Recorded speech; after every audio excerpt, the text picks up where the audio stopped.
Party के doctor Hariram Singh ji, अध्यक्षता कर रहे राम सूरत राजभर जी, सुहेल देव पार्टी के हमारे पदाधिकारी,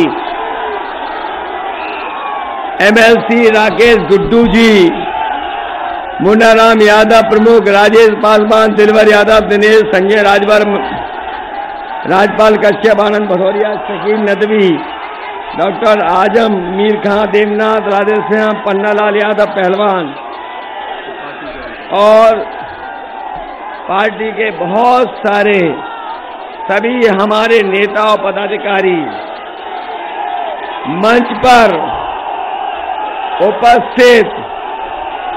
आज दो बड़े नाम, एक बहुत ही वरिष्ठ अधिकारी हमारे साथ और आपके आजमगढ़ के रहने वाले, जिन्होंने उत्तर प्रदेश को समय समय पर सरकारों को मदद करके, मुझे खुशी है कि आज हमारे साथ वरिष्ठ अधिकारी फतेह बहादुर जी भी साथ आ गए हैं और इनके आने से समाजवादी पार्टी के और गठबंधन की सरकार की फतेह होने से कोई रोक नहीं सकता। जहां इनके आने से फतेह होने जा रही है, वहीं ये बहादुर अधिकारी हैं। सरकार में कानून व्यवस्था के बारे में अगर हमें इनकी सहयोग और मदद लेनी पड़ेगी तो बहादुरी से ये मुकाबला करने का काम करेंगे। वहीं आज रीता बहुगुना जोशी जी, उनके बेटे मयंक जोशी भी आज हमारे साथ आ गए। मयंक जोशी भी हमारे साथ आ गए हैं। ये हमारे बहुत बड़े नेता बहुगुना जी को जानते होंगे, रीता बहुगुना जी को जानते हैं आप, उसी परिवार से, और सांसद जी के बेटे मयंक जोशी आज समाजवादी पार्टी में आ गए हैं। मैं इनका भी धन्यवाद और बधाई देता हूं। इनके आने से न केवल पार्टी के नेताओं का बल्कि मनोबल बढ़ने का काम करेगा।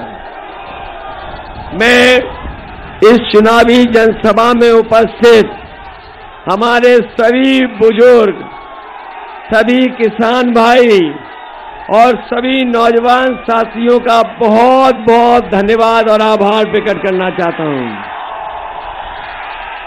मुझे तो लगता है कि गोपालपुर की विधानसभा की जनता एकदम तैयार है। यहां के लोगों ने मन बना लिया है। अब तो राय बन गई आपकी, इसलिए मैं कह सकता हूं कि इस बार जो मुझे देखने को मिल रहा है, मैं सुबह से आजमगढ़ में, अतरौलिया, फूलपुर, सगड़ी विधानसभा और आज अभी गोपालपुर में आया हूं। मुझे लग रहा है कि आजमगढ़ में हर विधानसभा में मुकाबला चल रहा है कि कौन सी विधानसभा ज्यादा वोटों से जिताने का काम करेगी।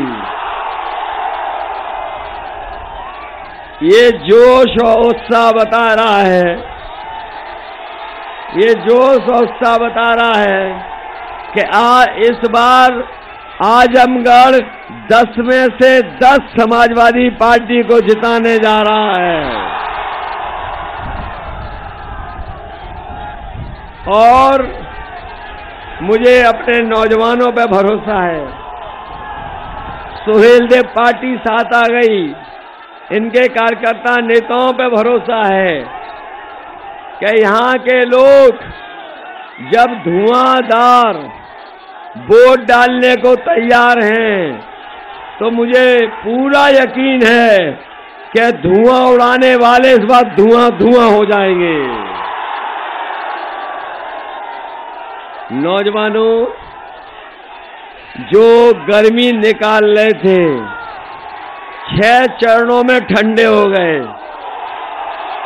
बताओ उनके नेता ठंडे हो गए कि नहीं हो गए? और उनके नेताओं ने अपनी गाड़ियों से झंडे उतार लिए, घरों से झंडे उतर गए कि नहीं उतर गए? और मैं अपने नौजवानों को भरोसा दिला के जा रहा हूं, समाजवादी सरकार बनेगी तो फौज में भर्ती निकलवाने का काम समाजवादी लोग करेंगे। न केवल फौज में भर्ती, बल्कि पुलिस में भी दोबारा भर्ती करने का काम समाजवादी सरकार में होगा। 11 लाख जो पद खाली हैं, उन पदों को भर करके अपने नौजवानों को नौकरी और उनके भविष्य को बेहतर बनाने का काम करेंगे। बताओ बीजेपी ने बच्चों की पढ़ाई बर्बाद कर दी कि नहीं कर दी? पिछले 3 साल से हमारे बच्चों की पढ़ाई चौपट हो गई है। इसलिए मैं अपने बीएड टेट वालों को, शिक्षा मित्र को, 57,000 शिक्षक भर्ती वालों को कह के जा रहा हूं कि समाजवादी सरकार बनेगी तो बीएड टेट वालों को समायोजित किया जाएगा और नई शिक्षक भर्ती निकाल करके भी आप लोगों का मौका देने का काम होगा।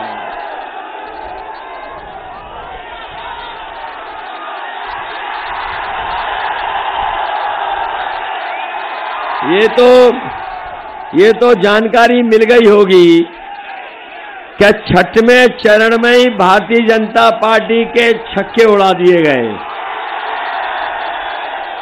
और जब से पीले वाले समाजवादी पार्टी के साथ आ गए, बीजेपी का हर पुर्जा ढीला हो गया। और मुझे तो ये लगता है गोपालपुर आकर के कि जो गर्मी निकाल रहे थे, गोपालपुर वाले उनकी भाप निकाल देंगे इस बार। बताओ भाप निकाल दोगे कि नहीं निकाल दोगे? ये बाबा मुख्यमंत्री जो हमें कह रहे थे कि 12 बजे सो के उठते हैं, जब से 6 चरण का चुनाव खत्म हुआ है उन्हें रात में नींद नहीं आ रही है। रात में आजकल धुआं मांगने लगे हैं, धुआं मांग रहे हैं। और सुनने में आया है कि मुख्यमंत्री आवास में पुताई वालों से काले धुएं के धब्बे भी पुतवाए जा रहे हैं। ये मुझे सभा में लैपटॉप दिखाई दे रहे हैं, ये स्मार्टफोन दिखाई दे रहे हैं। ये कहीं बाबा जी के दिए हुए तो नहीं है? बाबा जी कह रहे थे हमने 2 करोड़ स्मार्टफोन बांट दिए। इसलिए बाबा जी नहीं देने वाले, क्योंकि बाबा जी खुद कंप्यूटर और मोबाइल नहीं चला पा रहे, तो वो आपको देंगे क्या? इसलिए आजमगढ़ के लोगों का मैं धन्यवाद देना चाहता हूं, मैं बधाई देना चाहता हूं कि हर समय पर आजमगढ़ के लोगों ने समाजवादियों की मदद की है। हमें भी जिताया, नेताजी को भी जिताया। और जब कभी भी सरकार बनाने की बात रही होगी, आजमगढ़ की जनता ने सबसे ज्यादा विधायक जिता करके सरकार बनाने का काम किया है। इस बार भी सरकार बनाने का चुनाव है, इसलिए हम आपसे अपील करने आए हैं कि हमारे नफीस अहमद, इनको अच्छे वोटों से जिताने का काम करना, ऐतिहासिक जीत दिलाना। और हम आपको भरोसा दिलाते हैं कि अभी तो केवल पूर्वांचल एक्सप्रेसवे बनी है, आने वाले समय में इसी बड़ी सड़क के किनारे हम मंडी बड़ी बना करके और अपनी मंडियों को ठीक करके अपने किसानों को उनकी फसल की सही कीमत दिलाने का काम भी समाजवादी सरकार में करेंगे। इन्होंने खाद नहीं दी, डीएपी गायब हो गई, डीजल पेट्रोल महंगा हो गया, गैस सिलेंडर महंगे हो गए, तभी आपने देखा होगा इनके प्रत्याशी जनता से माफी मांगते घूम रहे हैं। कई लोग पूरा स्टेज पे दंडवत होकर के माफी मांग रहे हैं, कुछ लोग तेल मालिश करके माफी मांग रहे हैं, कुछ लोग कान पकड़ करके उठक बैठक लगा के माफी मांग रहे हैं। लेकिन हम जानते हैं कि इस बार बीजेपी के प्रत्याशी अगर 700 बार भी कान पकड़ करके उठक बैठक लगाएंगे तब भी हमारा किसान नौजवान इन्हें माफ करने वाला नहीं है, इनको साफ करने का काम करेगा।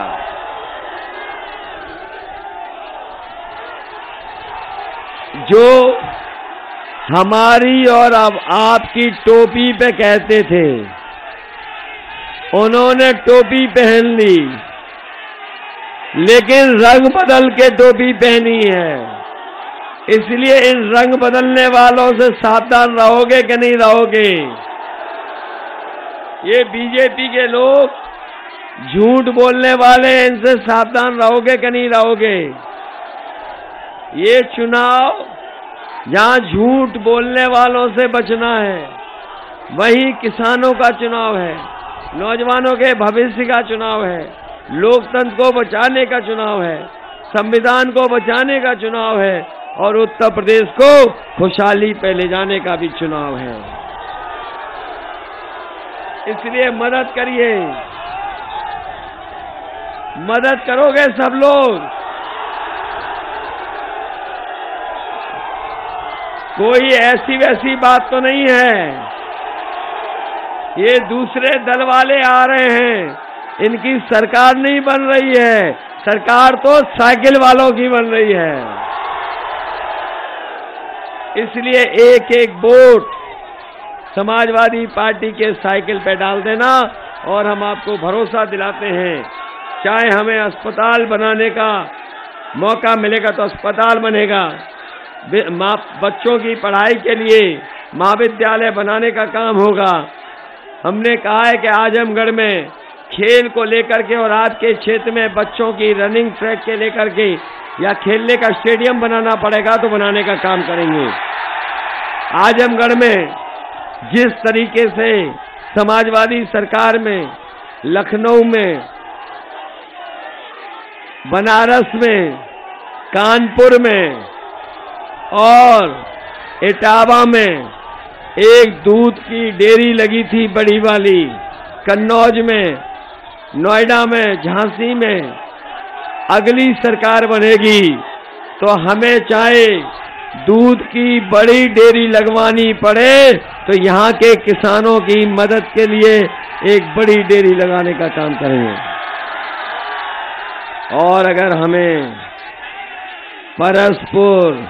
परशुरामपुर ब्लॉक बनाना पड़ेगा और महाराजगंज तहसील तो वो भी बनाने का काम समाजवादी सरकार में होगा। जहां क्षेत्र में बाढ़ से बहुत क्षेत्र प्रभावित हो जाता है, हमारी खेती बर्बाद हो जाती है, किसान को परेशानी उठानी पड़ती है। जब कभी नेपाल से पानी छोड़ा जाता है या बारिश ज्यादा हो जाती है, उस समय घाघरा नदी से बड़े पैमाने पर नुकसान होता है। अगर हमें महुला गढ़वल बांध को बनाना पड़ेगा और अपने किसानों को, गरीबों को और बाढ़ से सुरक्षित रखने के लिए इस बाढ़ का निर्माण करने का समाजवादी सरकार में होगा। और लोहिया आवास भी अगर हमें गरीबों को देने पड़े, पहले तो 3 लाख, 3.25 लाख का देते थे, इस बार बजट बढ़ा करके 4 लाख का भी अगर लोहिया आवास देना पड़ेगा तो समाजवादी सरकार में लोहिया आवास देने का काम करेंगे। और मैं आपको भरोसा दिला के जा रहा हूं कि राशन भी ये लोग मार्च तक दे रहे थे, ये राशन आगे नहीं देंगे। इसलिए मैं अपने गरीबों को कह के जा रहा हूं, समाजवादी सरकार बनवाइए और 5 साल राशन पाइए।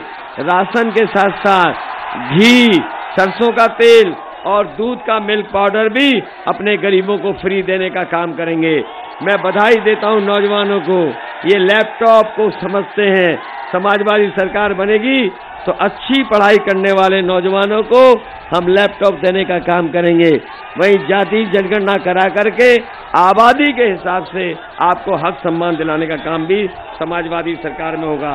मुझे पूरा भरोसा है कि आप सब लोग मिलकर के जहां नफीस को जिताएंगे, वहीं आजमगढ़ में 10 की 10 सीट जिता करके हमें भी एक फिर मौका दोगे, जिससे कि हमें लखनऊ में मौका मिले और हम आजमगढ़ में विकास कराने का काम करेंगे। बताओ, लखनऊ में मौका दोगे? आपका एक एक वोट सरकार बनाएगा। सरकार बनाओगे? ये बीएड टेट वालों सरकार बनाओगे? शिक्षा मित्र वालों, ये हमारे फौज में भर्ती और पुलिस की भर्ती वाले नौजवानों, और स्टेडियम बनवाने वालों नौजवानों, मदद करोगे? मैं आपको भरोसा दिला के जा रहा हूं कि आजमगढ़ में एक यूनिवर्सिटी बना करके अपने नौजवानों का भविष्य बेहतर बनाने का काम समाजवादी लोग करेंगे। बहुत बहुत धन्यवाद। श्रीमती शीला यादव जी आज जो समाजवादी पार्टी में शामिल हैं, उनको बधाई देता हूं।